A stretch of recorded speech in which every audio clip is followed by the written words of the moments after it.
કુદરતે પોતાના ખજાનામાંથી આપણને ખૂબ જ આપ્યું છે, બસ આપણે એને ઓળખી નથી શકતા. એક એવી ભાજી, પણ એ ભાજી કરતાં ઔષધીય જડીબુટ્ટી છે. અઘરામાં અઘરા રોગને મટાડી શકે છે.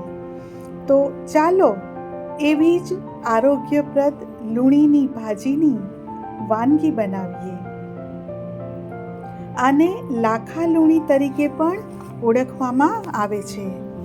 અહીંયા મેં 200 ગ્રામ લૂણીની ભાજી લીધી છે અને એને સારી રીતે મેં ધોઈ લીધી છે અને હવે હું એને કટ કરી નાખીશ.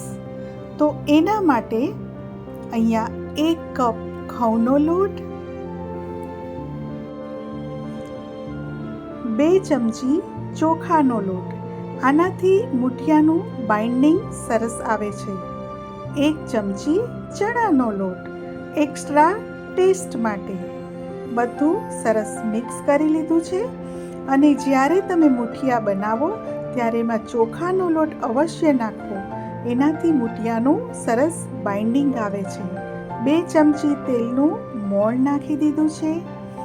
1 કપ લૂણીની ભાજી, 1/2 કપ લીલા ધાણા અને 1 ચમચી આદુ મરચાં લસણની પેસ્ટ, વરિયાળી, અજમો, ચોમાસું છે એટલે મરીનો ઉપયોગ કરવાનો, લાલ મરચાં પાવડર, હળદર, ધાણા જીરું, હિંગ અને સુગર.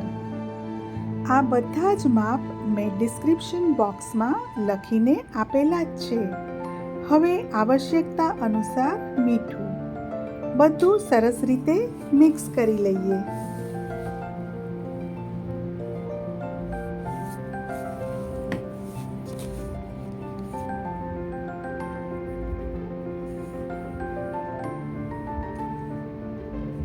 આપણે એવી રીતે મિક્સ કરીશું કે લોટના બધા કણે કણમાં તમામ મસાલા આવી જાય. હવે 2 ચમચી દહીં નાખીશું. દહીંથી સોફ્ટનેસ વધશે મૂઠિયાની.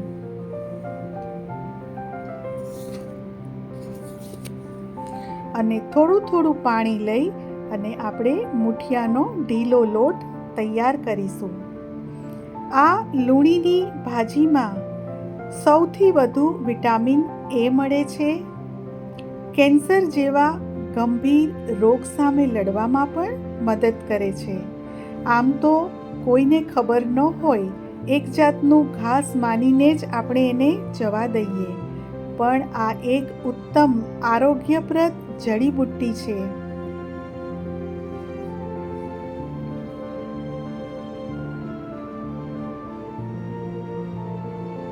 ઘણા બધા અઘરામાં અઘરા રોગની આ દવા એ લૂણીની ભાજી છે. આપણો લોટ સરસ તૈયાર થઈ ગયો છે. હવે એક ડીશમાં હું તેલથી ગ્રીસિંગ કરી લઉં છું અને એમાં આપણે મૂઠિયા બનાવીને મૂકીશું. અને આ હું બનાવું છું ત્યારે મેં બાફવા માટેનું પાણી પણ ગેસ ઉપર ગરમ મૂકી દીધું છે.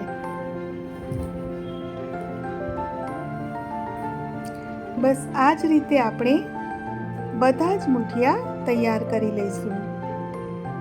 તો હવે મારા મૂઠિયા અહીંયા રેડી છે. તો ચાલો એને બફાવા મૂકી દઈએ.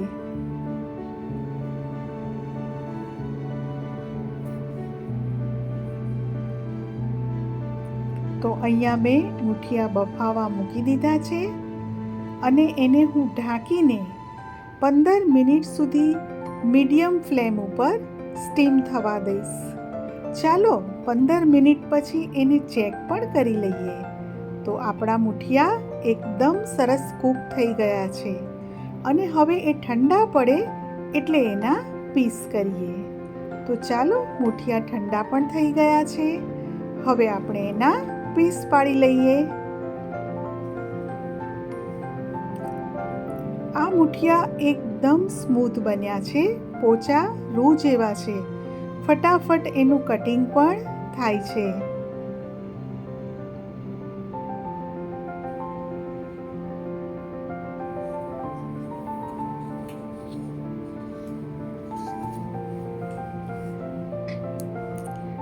નિયમિત રીતે આ ભાજીનું સેવન કરવાથી શરીરમાં શક્તિનું સ્તર વધી જાય છે.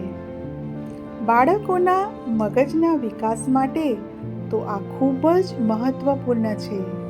તો આવી ભાજીનો ઉપયોગ આપણે વિવિધ રેસિપીમાં થેપલા, ગોટા, એનું શાક પણ બને. તો જુઓ, આપણા મુઠિયા કટ થઈને રેડી પણ થઈ ગયા છે અને મેં એક બાઉલમાં ટ્રાન્સફર કરી લીધા છે.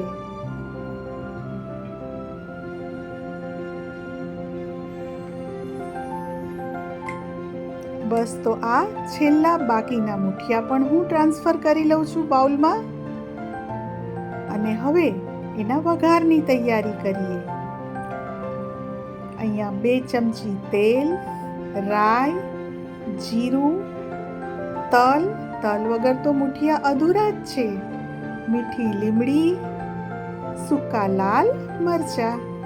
અને ચાલો હવે એમાં મુઠિયા એડ કરી દઈએ અને આ મુઠિયાને આપણે 5 મિનિટ સુધી સ્લો ગેસ ઉપર શેકીશું.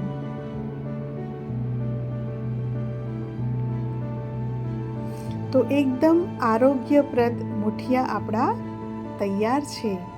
અને હજી હું 2 મિનિટ શેકી અને હવે લીલા ધાણા નાખી દીધા છે અને ફરીથી આ રીતે બધું મિક્સ કરી લઈએ.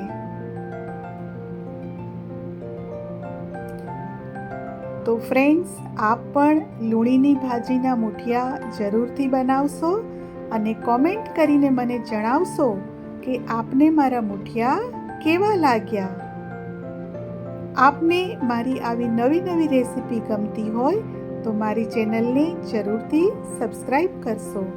Thanks for watching.